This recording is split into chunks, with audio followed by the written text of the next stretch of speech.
Hello there, welcome. It's Friday, August the 21st, 2026. Daily Crack Show with me, Sean G, live on Global Irish Radio. We're coming at you from just outside Castlebar in County Mayo. It's the weekend and you made it. How's about that? Put away the shorts, friends. Unless you're wearing them, of course. T-shirts too, and break out the Gansey, the sweater, the jacket, that kind of stuff. You'll need it because the season is changing right before our very eyes. The leaves, they're turning green. There are squally, wintry type showers. It's breezy, it's blustery. And Farmer Kevin up the road, the lad who gets absolution over the phone, has moved the cattle from the top field to the bottom field, signifying what we know, the arrival of autumn. And another sure sign that autumn is on the way as well is that your pockets, they may be a little bit emptier, a little bit, the wallet a little bit lighter. Because the back-to-school splurge has begun. It is an expensive business, this going back to school, but I'll tell you, it's worth it if it gets the little rascals out from under your feet. A little bit in the paper today, actually totaling or estimating the costs of that splurge. The hidden cost of sending a pupil back to secondary school this autumn is a whopping $2,928. That's according to a shock report. And it is a shock report. I was quite surprised to know that it costs that much. Anyway, let's delve a little deeper into the costs of returning to school. With the new school system, let's see what it says there. We're reading from today's Irish Daily Star. With the new school term only weeks away, a study has exposed the myth of Ireland's free education system. Nothing is free, friends. Nothing is free. Don't you understand this? And it reveals that parents are being forced into debt just to keep their kids in the classroom and participating in extracurricular activities. There's a lot of expense. There's the obvious ones, like the uniform, that kind of stuff, but there's other costs as well. And the Zurich Cost of Education 2026 report is out now, and it has revealed a massive 12% spike in the number of parents that are forced to borrow money to cover secondary school costs. That compares to school compared to last year. And there's an alarming 36% of parents taking out loans to cover the basic cost of education, the stuff associated with that. Remember, these days they have to have their tablets and their laptops, all of that stuff, fancy uniforms. Some of them want brand name uniforms, believe it or not. And all little brats have to have everything and anything these days going back to school. Pencil cases, markers and pens and pencils and hundreds of rubbers and things. They need things to go back to school. It's part of the tradition, returning back to school in the fall, in the autumn. But about $2,900, that's a lot per pupil. Who would have thought? Who knew that it was so expensive? So there's a lot of hidden costs there, as we say, the obvious ones and then the less obvious ones. But a lot of families, the point or the message from this Zurich Cost of Education report is that parents or families, they're getting into debt. They're having to borrow money to get the youngsters back into uniform and back into school. What with their tablets, their fancy computers, and all of that stuff. And then, of course, not only that, they are being forced to pony up as well for the schools for these for funds. They call it essentially a stealth tax, where schools are asking the parents to donate or to volunteer or to give money to the cash-strapped schools, because apparently they don't get sufficient funding from Department of Education. So a lot of these schools are doing fundraising to fill the short gap or the shortfall throughout the year, and parents are having to pony up, whether it's buying, contributing directly or buying raffle tickets or supporting different things, different events to put money in the coffers of the local schools. So there you go. 84% of parents were asked, according to this survey, to pay contributions towards the upkeep of the school, getting the toilet paper and the soap and all that stuff. Yeah, so there you go, all totaled up. Somebody did the math, $2,900 per student. So hopefully you don't have a rake of kids that you're sending back to school, or you'll be broke. We're live, friends, here on Global Irish Radio, the Irish diaspora station, and bringing you Irish radio programs from Ireland all around the world is what we do. And this, the Irish Hour, the Daily Crack with me, here Monday, Wednesday and Fridays at the moment, from the 3 to 4 o'clock hour, keeping you connected with Mother Ireland and bringing you the stories that's on our lips, the stories that's in our minds, the stories that's in our hearts. Yes, I was at Mass today. Anyway, we hope you're well this Friday. We hope you're looking forward to the weekend. We certainly are here in this country. It's been a tough all week and a lot of negativity around this week, I think it's fair to say, with some of the stories that were dominating the news for much of the week. It wasn't a very happy week. The bright spot, I suppose, was the Rose of Tralee, where we had the Westmeath Rose, an inspirational figure, a profile in courage, crowned as the 2026 International Rose. Love to give you her name, but they picked one with an Irish name that we cannot pronounce. Goodness gracious me. These days, you're more likely to have an Irish name, a name Asgailga, or a foreign name. Either way, it's a struggle for us to pronounce them. But a lovely girl, Keeleen was her name. I butchered the name earlier in the week, so I don't know if I can do any better now. But she was crowned the 2026 International Rose Tralee. She hails from Mullingar in Westmeath. And I say, try it again. Keeleen Nicole. No, can't do it. It's too much. But she's a lovely, lovely girl and a courageous young lady, and you've heard the story already. But that was our happy place this week, the Rose of Tralee. Done and dusted for another year as we start looking forward to what's next. Lots of things up next. So the ploughing championships are on the way. We still have the electric picnic to do. The Late Late Show, they're looking for youngsters. You know it's getting on in the year when the Late Late Toy Show is looking for youngsters to participate in the in the Late Late Toy Show, which is that's a happy place now. We talk about happy places, and it's increasingly more happy and more people becoming. It's a big, huge family event, obviously, and full of happiness. But yeah, the news is the Late Late Toy Show, they've started the search already to find the next generation of youngsters to feature on this year's show. So Patrick Keelty, now that he's got his 3-year contract signed and in place, he's getting down to the job of work of business, the business producing the goods, getting ready for another season of the Late Late Show, including of which the most watched one is the Toy Show. So they're looking for the youngsters. If you know anyone that's full of mischief and that kind of stuff, have them sign up at the Late Late Toy Show website, wherever it is anyway. But there you go, they are looking for youngsters to predict. So Christmas is right around the corner, back to school season, Halloween, of course the Halloween decorations have been in the store now for what seems like a lifetime, and so that's still to come as well. But a lot of things happening. As I said, the ploughing championships are they're all gearing up for that as well. So coming to the end of the summer, and the weather, looking out the window, reminds us of that, as if we needed any kind of reminding. It's rather wintry. The weather has been fairly unsettled. The weather people, the weather forecasters, are indicating that we might get a little bit of respite from the rain over the weekend, and it'll be dry and sunny spells. Maybe not in Mayo. It's never completely dry in Mayo. But there you go. Next week again, though, the rain returns, and looking at the map is yellow. What does yellow mean, you're saying? Well, apparently yellow means wet, as it often is. This green little country, a lot of yellow.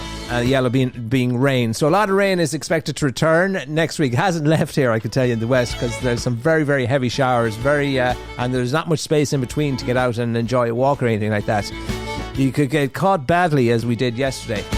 But there you go, the weather, not too nice. It's rather unsettled. It's the time of the year, though, and it's getting a little bit cooler. So that's why we're urging you to reacquaint yourself with the sweater and the jacket, and, of course, the umbrella. Mark bought a new one yesterday. Great investment. The best investment you'll ever make around these parts is a good, strong umbrella, because not only must it keep the rain out, it must keep the wind out as well. So you need a good, sturdy one. Don't buy the cheap one. They just crumble up when you get the kind of winds that we get here in the west of Ireland. Which is why I'm extremely worried about the arrival of Donald J. Trump to Doonbeg later in the middle of September. We're afraid his hair is going to blow away. It is kind of windy. Anyway, friends, we're live here on Global Irish Radio on the dailycrack.com. is where we find all of the best crack anywhere in the world.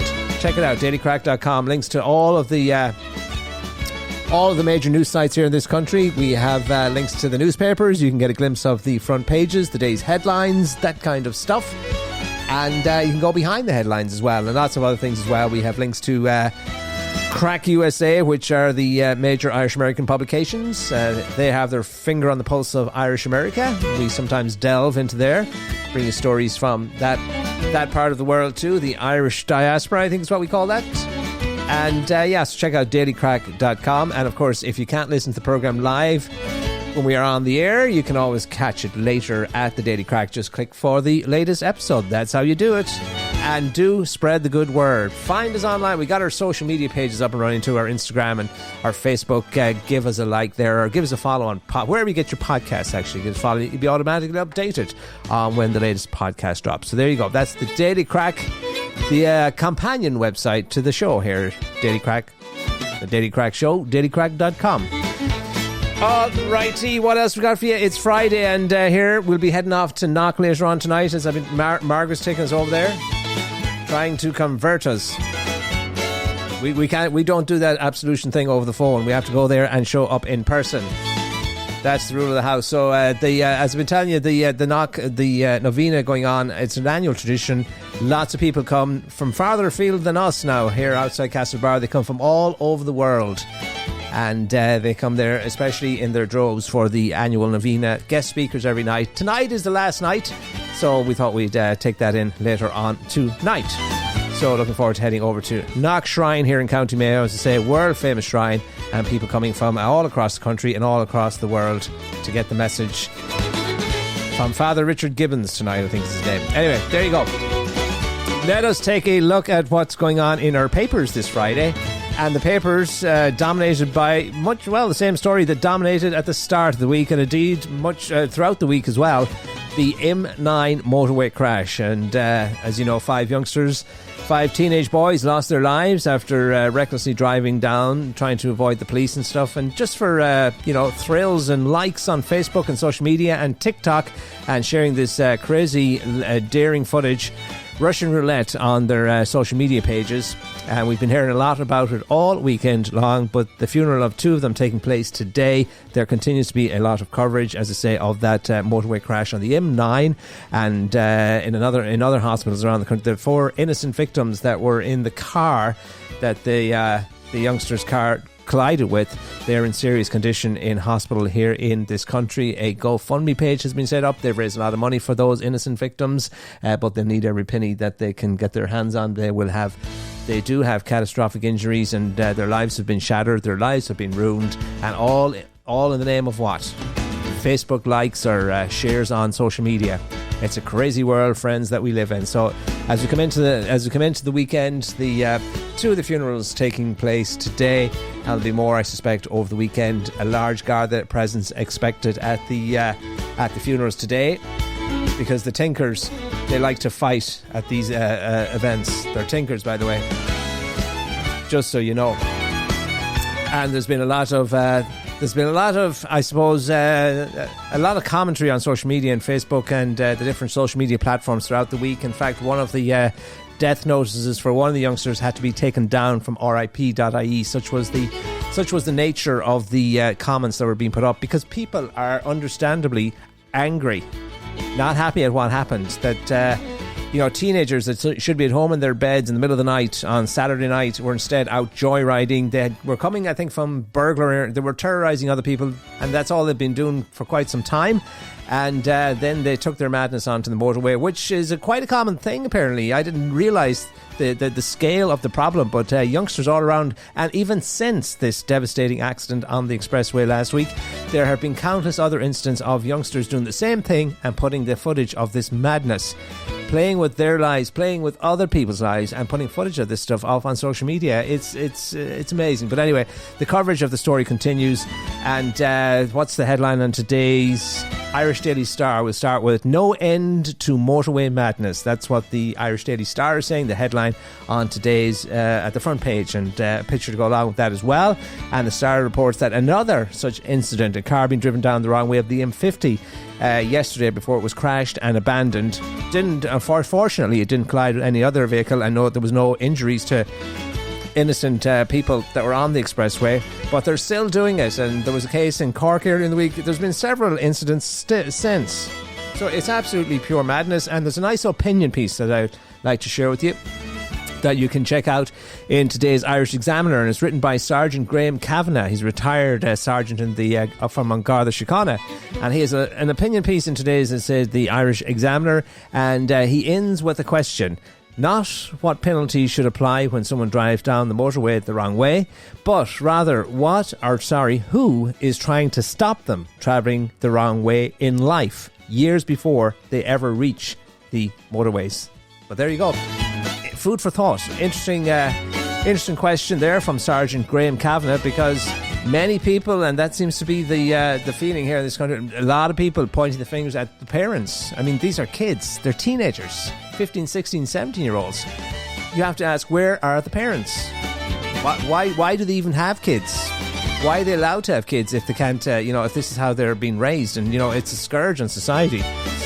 So that is, as I say, it continues to be a talking point, and people are, posting their comments still, and angry comments, understandably, on Facebook and the different media platforms, because innocent life, the lives have been changed, and there's a lot of grief and hurt as well. But it's you have to remember the victims, the innocent people that were on the way to a vacation in the UK. 3 ladies, 3 sisters, and a young kid. And, their lives have been destroyed by this, and they're the suffering they have to endure. But I see that Billy Kelleher weighing in. He's an MEP, member of the European Parliament for the South West of Ireland, Cork area. He's calling for harsher penalties for those who endanger others by driving the wrong way down busy motorways, saying it should be treated as attempted murder. And he's absolutely right. That's Billy Kelleher, the MEP for the South West of Ireland. And he goes on to talk about the fact that there should be, as I say, harsher penalties, and it shouldn't be treated as a road traffic violation. In all honesty, if you would ask me, and it might sound harsh or drastic, whatever you want to call it, but at the end of the day, once youngsters or anybody chooses to undertake that kind of behaviour, they are essentially they're weaponizing their vehicle. It is no different to walking into a crowded room with a gun. If that were to happen, armed police would take down the person right away. If they went into a room, endangered a room full of people by pointing a gun at people, they'd be taken out. Same thing should happen in this situation. Get out there and just shoot them, take them down, disable them. Not pretty, but that's the reality. I agree there with Billy Kelleher. Harsher sentences are only, these guys don't care about harsher sentences.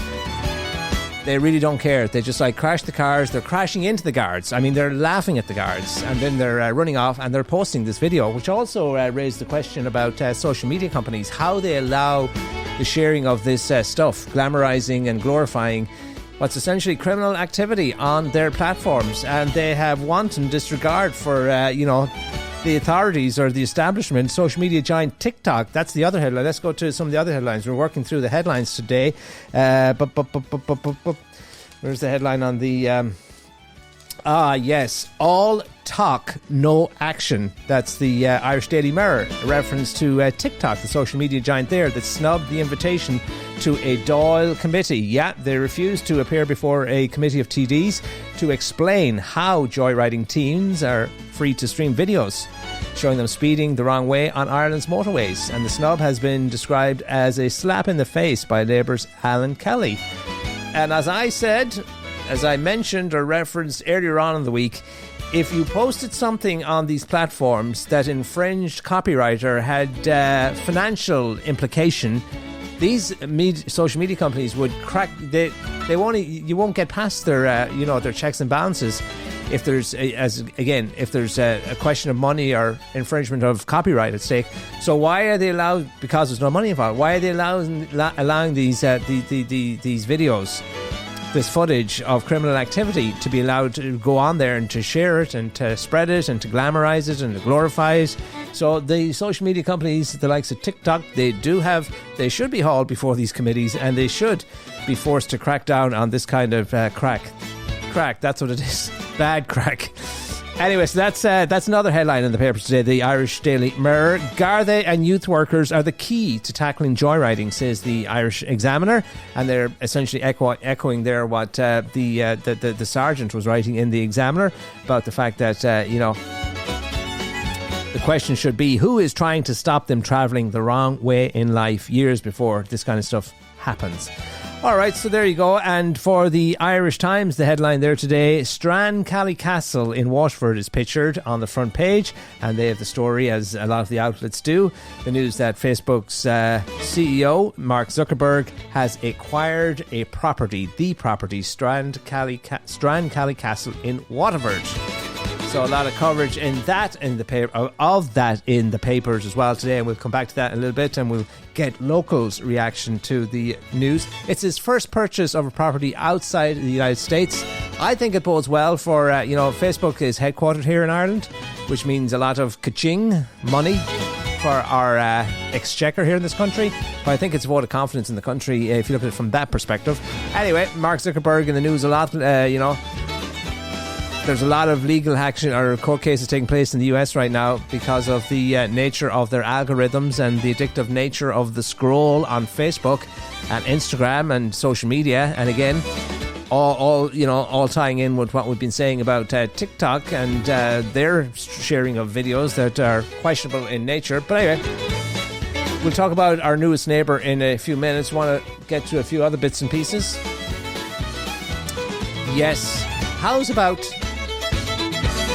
a little bit of music, though, before we get to any of that? Because Gilbert O'Sullivan, who we rediscovered all over again in recent times, he's still producing records. Yeah, he's just like the likes of Elton John and some of the Rolling Stones. They're all still going strong, and it's great to see it. But he recently released a new record, a new album, and he's going on tour to support as well. And as I say, I think he's about 80 now. So we thought Friday's the day of the new releases, and the new music comes out, and there's a new one from Gilbert O'Sullivan on the list today. So we thought we'd share that with you this Friday. And here it is, Gilbert O'Sullivan, and it's called Growing Old Disgracefully. Growing Old Disgracefully. Brand new from Gilbert. The world seems to pass you by then. It's no wonder to wonder why. If we're surplus to what's required, then what am I? Growing old disgracefully is not a bad idea. It beats the hell of saying, well, what else is there for me? Just because you come across as somewhat of a nerd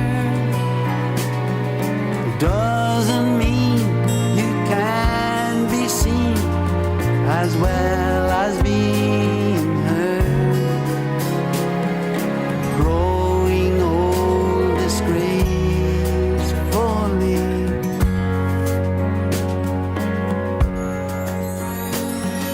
Having fared, if you compared those of a certain age,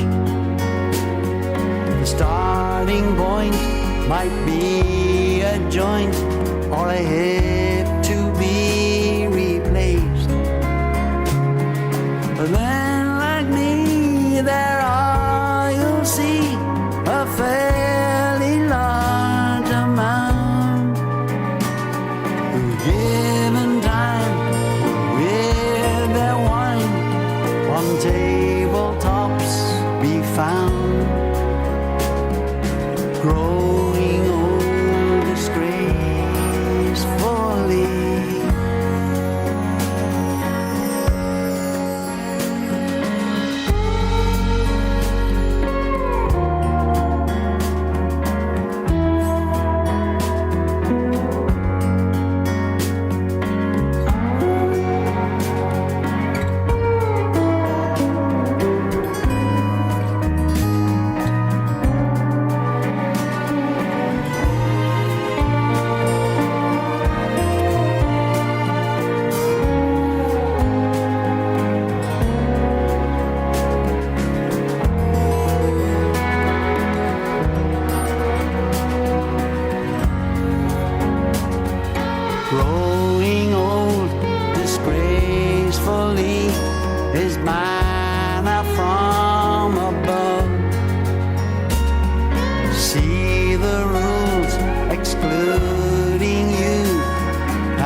Yes, indeed, friends. Brand new this Friday from Gilbert O'Sullivan, Growing Old Disgracefully. Kind of reminds me of the Donald, who's in the papers again today because he's accused of driving Britain's Prince Harry and Meghan back home to the UK. That's how bad things are over there. Growing old disgracefully. If you look at him, he's fallen apart at the seams. There's the blotches on his hand. Here today, gone tomorrow. Yeah, here's a mess. It's all over the place. Piling on the pounds, you know. And you might say you're a bit cruel. You're a bit cruel poking fun at his personal appearance. But you know what? He did it first. He made that okay. He insults everybody and their personal appearance. But there you go. I'll be in trouble again with the MAGA crowd. I got into trouble last week on the Irish Ranter. They were not happy with me. And you know what I say? You know what? I understand how, well, you know, people could have been Donald Trump supporters. I understand. I too wanted somebody to make America great again. I too wanted all these things that he promised. But you know what? He's a false prophet. He's a liar. All the promises were lies. He hasn't made America great. He has wrecked it asunder. And that is, you know, so if you still believe in the Donald, well then I kind of, you know, well, I feel sorry for you. But I understand why, I understand where you're coming from and why you wanted the Donald to be successful and why you bought into it. Well, it was populism at its best. And all, as you know, as we know now, lies. And look at his costing. He is destroying the country before your eyes. Can you not see that? The Iran war, the tariffs that cost American citizens billions. You can go on and on. The list continues, and you know, just the whole shebang. So I'll be in trouble, as I say. Don't tell the ranter. But yeah, seriously, wake up. Now, Britain's Prince Harry is returning to the UK, partly because he and his wife, I told you he's in the paper again today, partly because he and his wife Meghan are sick and tired of Donald Trump. That's according to US sources. That's not me, that's US sources. And why are we talking about royalty and the royal family or ex-royals? Well, turns out a lot of people say that they're not no interest in that whatsoever. But if you look, the most read story on the Irish news sites was the news and the story surrounding the return of Harry and Meghan to their return to the UK. So there is a fair amount of interest, a lot of talk about it, as you can imagine, here in this country as well. But anyway, the couple, they're understood to be coming back for an extended period within days. Their children are coming as well. Archie, who is 7, Lilbert, 5. And they've been enrolled into a British high school. And the ex-royals are said to be fed up with the loud-mouthed, foul-mouthed US president and the way he's running America. So, you know, it's not just me. And despite their idyllic lifestyle on the West Coast, they need a break from Trump. That's the word anyway. Harry couldn't hide his joy at a roundtable event in Washington on Wednesday, telling people that, you know, he was leaving, out, done. A bit like Rosie O'Donnell. Although Rosie's back in the US at the minute, she's guest presenting for Jimmy Kimmel, and reigniting, I suppose, the controversy surrounding the fact that there's no lost love between her and the president. But I have to say that she said lovely things, which were all true about us Irish, and so that's always nice to a big late night audience. But she got the digs in at the Donald, as you would expect. You know, he's the one that attacked her first. But anyway, she was, as I say, she's living in Ireland now. Misses some of her grown-up children back in the US, but she's got a youngster here in this country. And as I say, at the minute, presenting, probably just Jimmy Kimmel probably just did it to peeve off the Donald, but she's guest presenting Jimmy's talk show. So watch out for that. It's getting a bit of coverage as well. But that's the story with Harry and Meghan. They're heading back. We want to say happy birthday to the world's oldest person. Any idea how old the world's... Growing old is a bit of a theme on the programme today, isn't it? Growing old disgracefully. But anyway, the world's oldest person celebrating a birthday. Any idea? Wrong. 117, you're right. Yeah. She's celebrating her 117th birthday after a year of many firsts, including meeting Britain's King Charles, and she even held his hand. I don't know if she squeezed it, but she held it. Ethel Carterham is her name, and she lives in near Hallmark, Lakeview Care Home in the UK, and she spent yesterday with her family and friends to mark the occasion. So there you go, and she wanted to thank everybody, all of her many, many friends. All of her friends must be dead by now. She's 117. Anyway, I'd say most of her kids would be anyway if she had kids. But it's that's a good news story, and we must celebrate her for what it is. Ethel turning 117. Looks great. Actually, the king looks older. But anyway, there you go. Wasn't nice of him to come and wish her a happy birthday? I think so. Now, more than 70... Big day here in Ireland, friends, today. Especially for the youngsters of our nation. More than 70,000 Leaving Cert students receiving their exam results today. Some will be happy, some will be disappointed. I would say don't worry about it. In a few years' time, it's just a distant memory, and the reality is how well you did today or how badly you did today really won't have any bearing on the success of your life. I would say, as I said the other day, street smarts, a university or a degree in street smarts, I should say, much more important in the university of life than an academic degree. You'll see that, you'll realise that when you get out into the big, bad world. It's not all about points, it's about you and self-belief, that kind of stuff. So there you go. Keep that in mind, friends. And of course, we understand that, it can be a day of heartbreak. There will be disappointment. There will be jubilation. There will be all of that. It's part of growing up, and it's part of what makes you who you are. But not the be-all and end-all of everything. In fact, the only person in this house that didn't get to do a Leaving Cert is the person that makes the most money. And as I've been saying to you, as I was saying on Wednesday, was it, or Monday... a lot of the time, the people who don't do the Leaving Cert or don't do too well academically are the ones that end up hiring the people, the book smart people. But they have the people, the people that don't necessarily do as well in the Leaving Cert. They tend to have street smarts way above the brain, if you will, and they got common sense, and they get on very well in life. Point in case, Danny Healy-Rae, who is a very wealthy man, as is his brother Michael. But Danny Healy-Rae, I think, left his school at 13 or something. Did you get to see the documentary on Wednesday night? We told you about it, so you can't blame us if you didn't see it. But you can actually go back and watch it again. It's on the RTE player. There was a lot of coverage in advance of it airing on RTE during the week. Big week for Kerry, what with the Rose of Tralee and all the emphasis on Tralee. And then on Wednesday night, Monday and Tuesday, the whole week dominated by Kerry when you think about it. But then the as I say, the documentary on Wednesday night, Blood, Sweat and Tears, all about the Healy-Rae dynasty in Kerry. And of course, a look back at their unbeaten run in Irish politics, 50 years or so, and never lost an election. So the documentary maker got lucky because the documentary was in the works already before the fuel protests and the subsequent fallout between Danny Healy-Rae and Michael Healy-Rae. So they were already contracted to do the thing, and they continued on doing it. It would have been nice, actually. It was very interesting to see the two lads, and boy, it gave good insight into the Healy-Rae machine down there in Kerry. And I thought it was utterly fascinating. Lots of people are still talking about it, and lots of people will probably be talking about it through the weekend. I suspect there'll be coverage in our papers of the opinion pieces and stuff like that.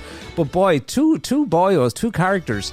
And, we can laugh or we can sneer or we can snigger at them. And, there was a little piece in there where Ivan Yates described them as culchies on steroids. And you can pick fun at them, but you can't take from them their success in terms of elected representatives and what they do for their constituents. If we had lads like that here in Mayo, I suspect we would not have been waiting 3 months to get our internet reconnected.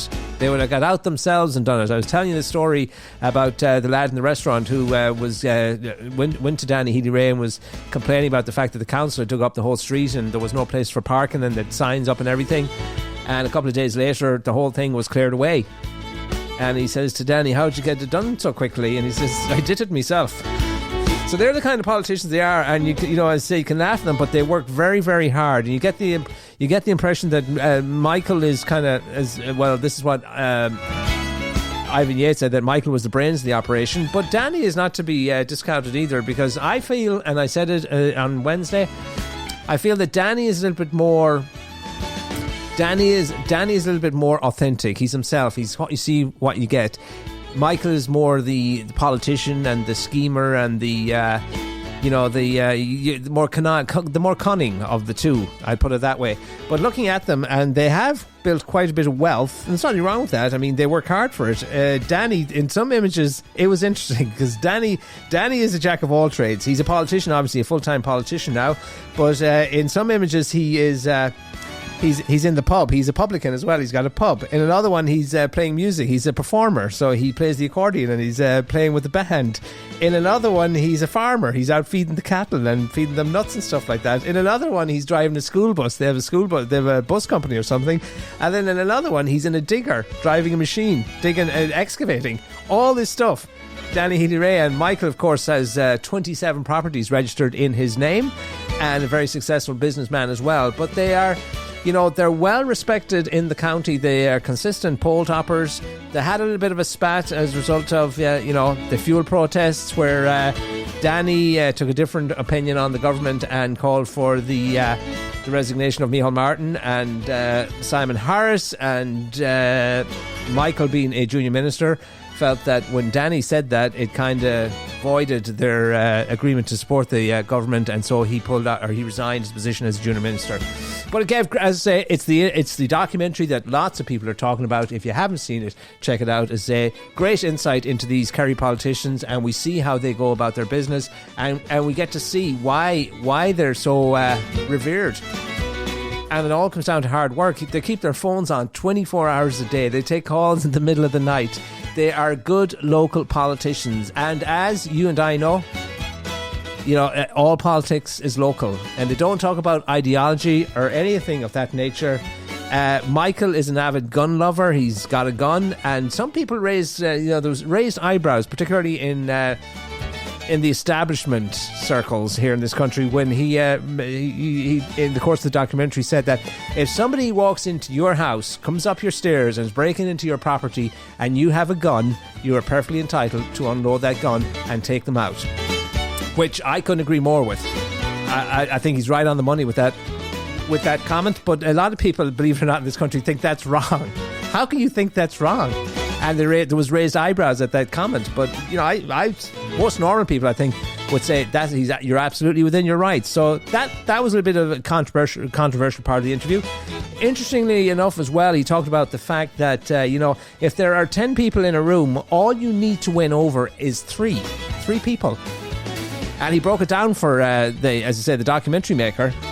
If there are 10 people in the room, if you win over 3, that will get you elected. He said the other 3, there'll be 3 more in that room, that group. This is an average group of 10 people.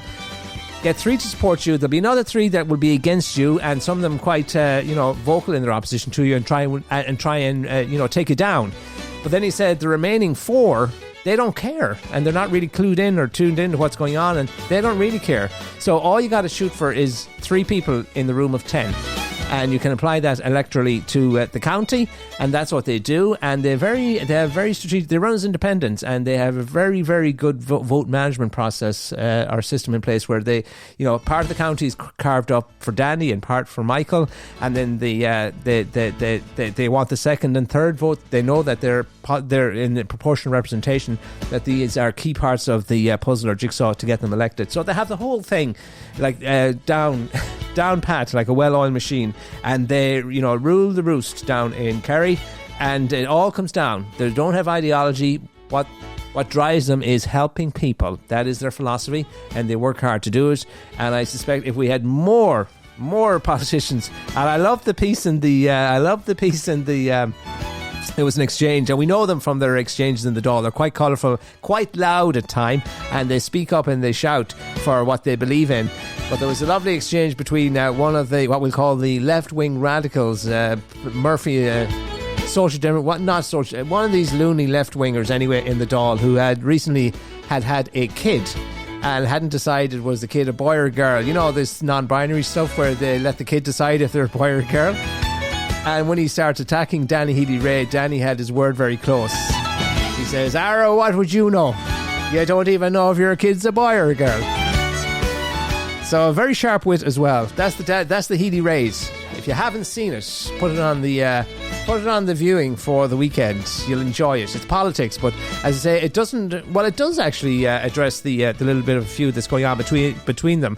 But it would have been nice to see the two of them, sit down. They weren't filmed sitting together at any point during the documentary because, well, as we know, there's a little bit of a feud going on at the minute because of the situation with Michael's departure as a minister. But it's good insight, and it's well worth the view. GlobalIrishRadio.com, GIR.ie, streaming on as many as 25 digital platforms. We are the Irish Diaspora Station. Great programmes coming your way, by the way, as always, over the course of the weekend. We will link you with our diaspora friends across the globe. Places like Sydney, Australia, the 3-hour programme tonight. Ireland Calling. They, down there, have their finger on the pulse of the Sydney Irish community, which is vibrant and alive. Check that one out. Maybe you have friends or relatives down there. You want to find out what's going on down there? Tune in tonight, 11 o'clock here on Global Irish Radio. Finbar's back. Let's hear from Finbar real quick, because Finbar's got another exciting edition of the Raggle Taggle. Here he is, himself. Hello, all you Global Irish Radio listeners out there, wherever you may be. It's myself, Finbar, here in beautiful northern Colorado, inviting you along to the Raggle Taggle Celtic Folk Show, streaming here live every Monday and Friday evening at 10 p.m. Irish time, where you're guaranteed to hear some rare old recordings from the old country and beyond. And it's all here on GlobalIrishRadio.com, the home of the Raggle Taggle.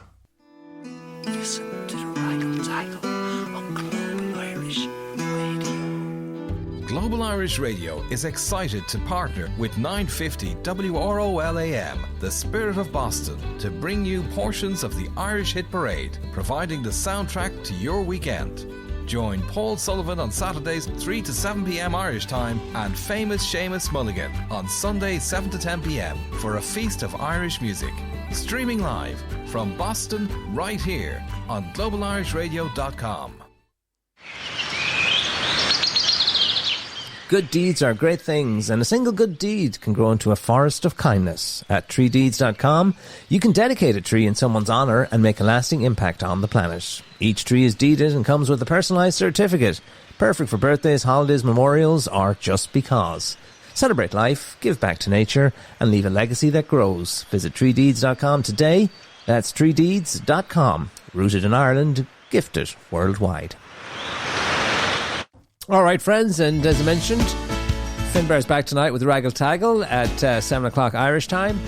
Over the course of the weekend, the lads from Boston, the Irish Hit Parade, Paul Sullivan, Joe Reardon on Sunday night here on Global Irish Radio. Great music from Boston. Check that out. And it's all made possible by our friends at Irish 950, WROL AM, the Spirit of Boston. Tom Flannery's back from his excursion to Milwaukee last week for the Milwaukee Irish Fest. A good time was had by all, and made it safely back home.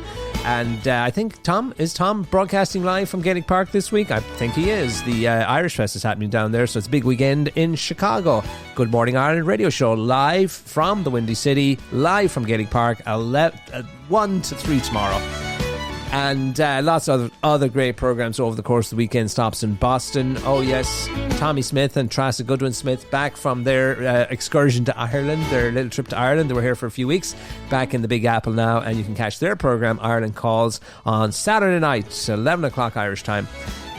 We also go to Toronto. Mark and Jared. It's not Jared. Mark and Kieran. I can't remember his name. Keolagus Crack from Toronto. That's coming through as well. So lots of great programs. You get my drift over the course of the weekend. Check out the schedule at globalirishradio.com and download the app. If you haven't downloaded the app, download the app. And if you have, tell somebody else to download the app while it's still available. It won't always be available. So in the App Store now. Okie dokie. Oh yeah, it's football's coming back. It's coming into another sign that we're entering a fall territory, fall-winter season. The Premier League 2026-27 returns, and Eamon Dunphy has a nice piece in there's a pull-out section today's Irish Daily Star. Eamon Dunphy's verdict on the season ahead. You can read all about that. There was another nice piece by Eamon during the week as well in the Star. I read a little bit of it, not all of it, but if you're if you're wondering about the impact, that whole controversy and scandal surrounding Infantino and Trump's trying to profit off the World Cup, break it up and privatise or, carve it up for their rich friends. He goes through that and the implications, what the implications would be for football, and the fact that, it would, things in the boardroom and appeasing investors would overtake, what's would happen on the pitches. I thought it was a nice piece anyway, breaking it down what was at stake if Infantino had got his way with his proposals. to make a lot of money and just turn it into really just a rich person's thing. So anyway, a nice piece from Eamon both today and I think it was Wednesday's Irish Daily Star. So if you like that kind of stuff, check it out. But lots of people gearing up for the, as I said, the Premier League 2026-2027 Premier League. So you just can check that out as well. All right. I was telling you a little bit earlier on, and lots of people have been talking about this. It was dominating our news yesterday, and Meta Chief Executive Mark Zuckerberg is the new owner of Strancally Castle in County Waterford. He bought the castle, they reckon, for about somewhere between 20 to 30, is it? 30 million? It is understood that the billionaire social media company owner and his family will continue to live in the United States, and will use the property in Waterford when carrying out Meta business in Ireland. So when he comes over to fill out his tax returns and that kind of business, because as you know, Facebook and Meta, they're headquartered here because they love Ireland. Well, they love Ireland and they love our tax code. So for that reason. But anyway, there you go. More power to them. We are laughing all the way to the bank. They're one of the companies that is bankrolling this lovely tiny little country of ours. God forbid they ever pull out, we'll be bankrupt. But anyway, so we have to be nice to them. We're urging the neighbours to be nice to them. Facebook opened its international headquarters in Dublin back in 2009, and Meta currently employs about 1,500 people in Ireland. So not a huge amount of people, but as I said, the benefits of their tax being paid here in Ireland, we know all about that. And some of the local reaction from folks down there in Waterford at the news that they were getting a new neighbour. Here's one of them. I think the reaction is a positive one. A couple of years ago, Waterford was named as the best place to live in Ireland, so it shouldn't be a surprise to anybody that somebody with the resources of Mark Zuckerberg would choose to live here. And of course, he's following closely on from James Dyson, who bought Ballinatray House as well a couple of years ago. So, if anybody that knows the River Blackwater and the Blackwater Valley will know just how beautiful it is. So I think he has made a good choice to purchase and to have a holiday home here in County Waterford. Actually, there may have been a right of way towards an old castle or an old graveyard or an old church or something like that. It's really important that those right of ways still remain in place for local people, for the public to access. That's just a kind of maybe a note of caution that I would sound in relation to people coming in. They really do value their privacy, value their security, but maybe there has to be a balance struck as well. And on that point then, I suppose if they do allow that right of way to continue, will there be a warm welcome from locals? I think there would be a warm welcome. We're very hospitable people here in County Waterford. Yes, there you go. They are very hospitable people down there in Waterford. They're very hospitable people right across this little country of ours. Ireland of the welcomes, 100,000 welcomes. So there you go. They're getting a new neighbour down there in Waterford, and they're quite chuffed about it, quite happy about it. And there you go. Americans love the old castles, don't they? We've lots of castles here in Ireland and lots of rich people living in the castles. The likes of Michael Flatley down there in Cork, Anya. She has a castle somewhere. I think it's in Dublin. You have JP McManus, lives in a big Adair Manor. So anyway, we have, the castles are a thing over here. Now, Blarney, since we're talking about castles, let's talk about one of the most famous castles of them all, Blarney Castle. And it has been named, I can tell you, named among the top 10 luckiest places in the world to visit for good fortune. So if it's good fortune and good luck you're looking for, the castle you need to be visiting is the iconic Blarney Castle. Yeah, it's a tourist hotspot. It is indeed a tourist hotspot, and it's earned a spot among the world's top 10 luckiest destinations with a remarkable final luck score of 7.6 out of 10. So it's up there. 319 luck-related reviews on TripAdvisor. The medieval fortress continues to attract visitors who they can lean backwards over the castle and kiss the legendary Blarney Stone. Have you tried it? I haven't done it myself personally, but I've seen people doing it. It's kind of, in order to reach it, they put you on your back, way up high at the top of the castle, and kind of lean you backwards, and you give it a kiss. Watch out for the germs. If you're a germphobe, you won't want to be doing it. But there you go. And, there are benefits to doing that. There's believed to be, it's supposed to bring you good luck, and it's also supposed to give you the gift of the gab, providing you, I suppose, with the skills to speak with eloquence and wit. Kind of like Danny Healy-Rae, if you ever seen him talking in the Dáil. So there you go, eloquence and wit. You'll get that from kissing the Blarney Stone, and it's supposed to bring you good luck as well. The place, you're wondering, Where's top of the list, you're wondering? Well, it's not in Ireland. The place that tops the list of luckiest destinations is the breathtaking Golden Temple in India. Amritsar in India. And that had a score of 9.29 out of 10. So that's a holy spot. We can't compete with that. Can't compete with the church. But it's a holy temple of sorts, and it's in India, and that got the top spot. But as I say, a little bit down the list is Blarney Castle and the Blarney Stone. So good place to go, right on your doorstep. Lots of people do it. Lots of people. It's big tourist attraction here in this country. It is indeed. Now, since we're talking about tech giants and the like, AI, it's all the rage these days. AI, isn't it? Yeah, everybody's talking about AI and the fact that it's going to rule the world for good or for bad. And of course, we have plenty of data centers here in this country. Whether they're a good thing or a bad thing, they're eating up most of our electricity. Some people think they're driving up the cost of electricity, and they use a fair amount of water as well. Usually, the water wasn't a problem, but this year the water was a problem. So in future years, who knows what's going to happen. But they use up 20% of our electricity produced in the country, which is a lot. We're an outlier in that regard.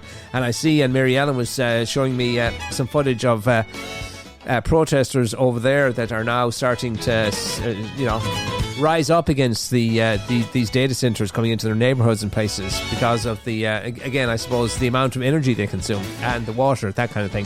Anyway, AI in this country is running into a problem of a different kind.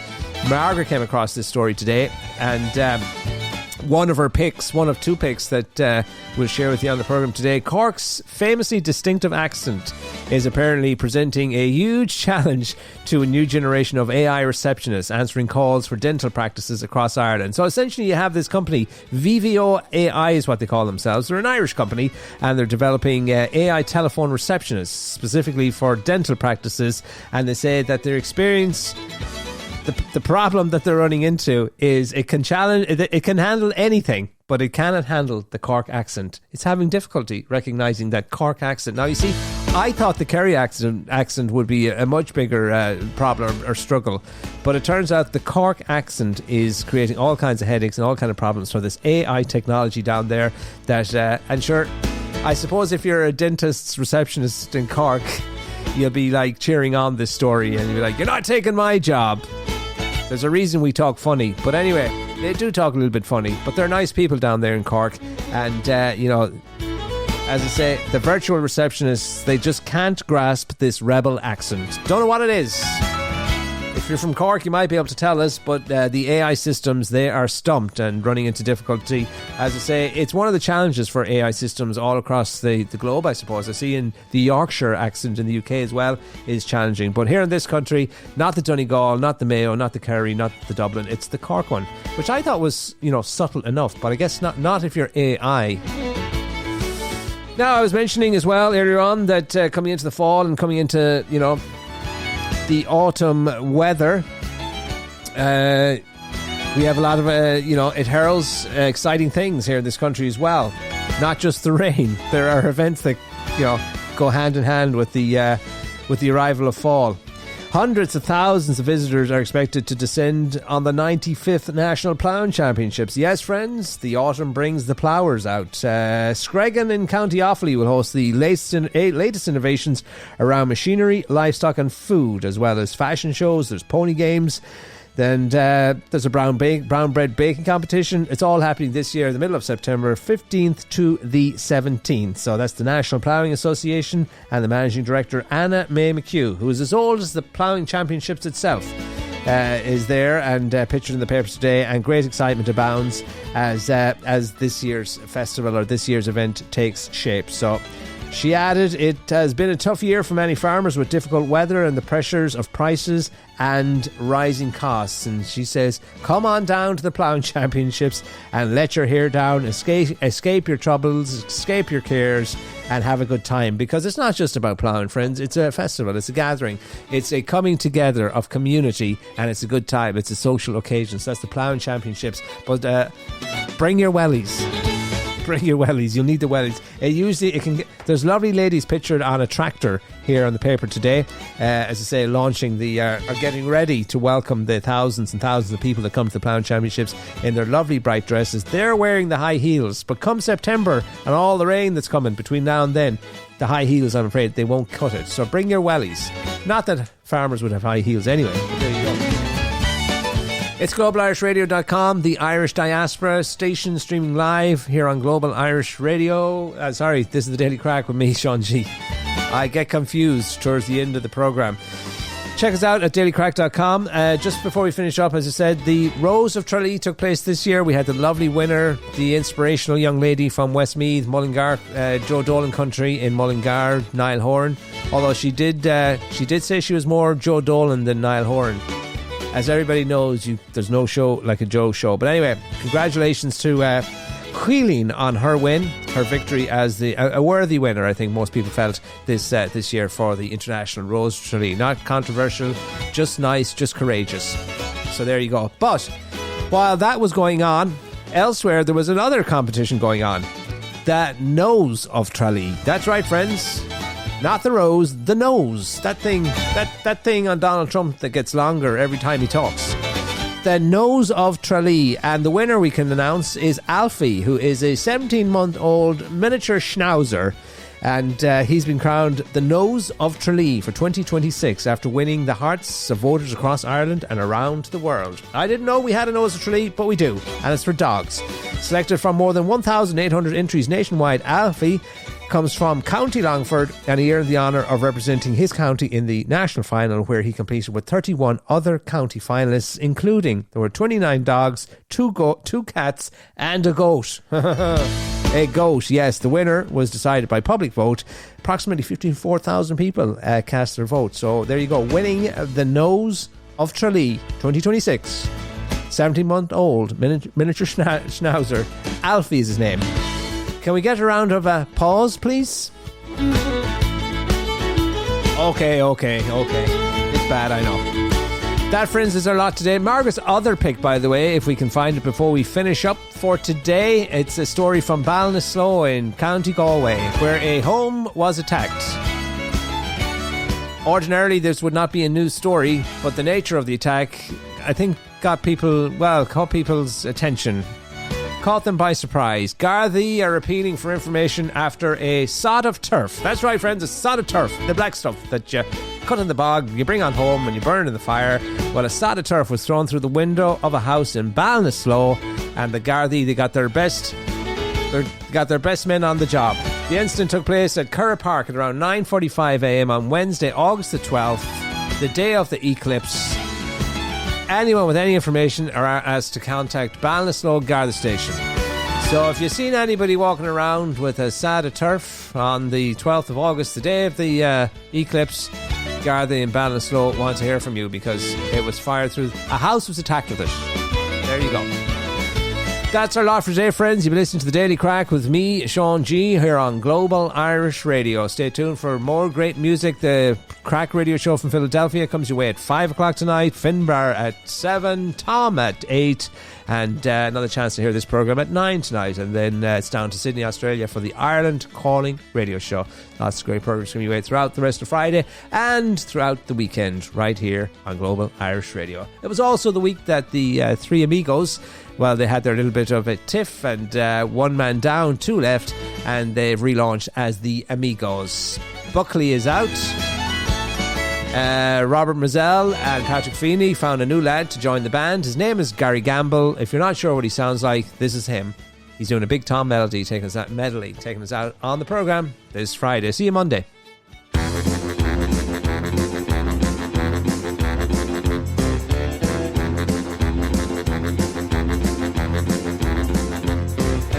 Every time a bell rings, every time a bird sings, I run to the door. Every time the wind blows, even though my heart knows, I run to the door. Every day is lonely and your memories only make me want you more. When somebody goes by acting like a fool, I run to the door. Memories that never die, all alone I sit and cry.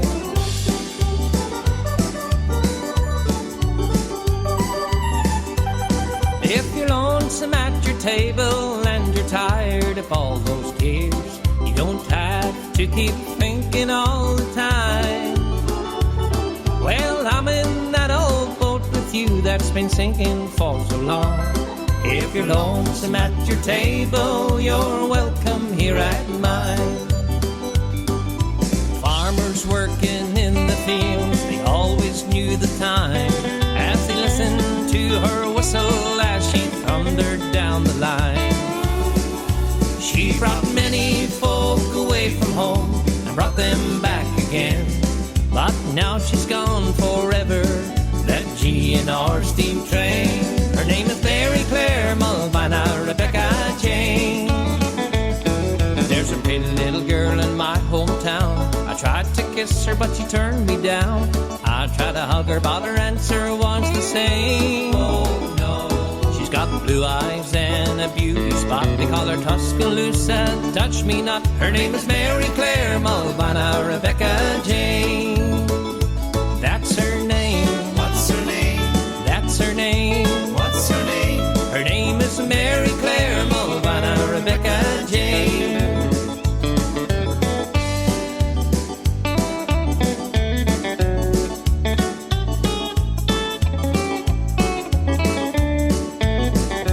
Four roads from Glenamady, four roads that drift apart. Four roads to Glenamady are the four dusty byways to my heart.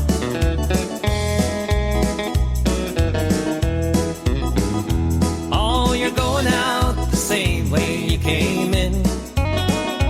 Makes no difference who you know or where you've been. Makes no difference who you are, Skid Row Joe or Superstar. You're going out the same way you came in. Oh, you're going out the same way you came in. Makes no difference who you know or where you've been. Okay. Makes no difference who you are, Skid Row Joe or Superstar. You're going out the same way you came in.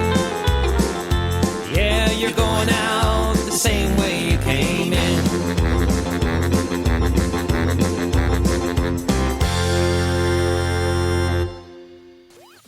Around the clock and around the world. You're listening to GlobalIrishRadio.com.